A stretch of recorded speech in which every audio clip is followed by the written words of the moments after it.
కోత విస్తారం ఉంది, పనివారు తక్కువ మంది ఉన్నారంట. పనివారి కొరకు యజమానుడు ఏం చేస్తున్నాడు? ఎదురు చూస్తూ ఉన్నాడు. ఆ పనివారుగా మనం మార్చబడాలంటే మొట్టమొదటిగా ఆ పనివాని గురించి మనకు తెలియాలి.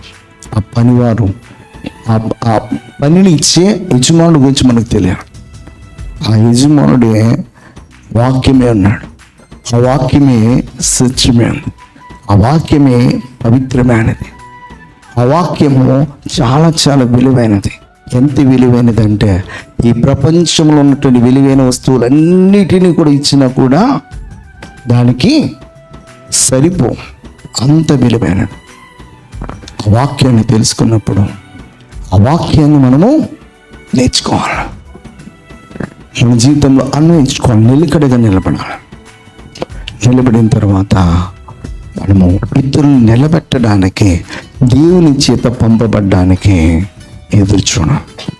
అలా ఎదురు చూస్తే కనుక నిజంగా మనము ధన్యులము. దేవుడు అటువంటి కృప మనందరికీ అనుగ్రహించును కాక. ఆమేన్. ప్రార్థన.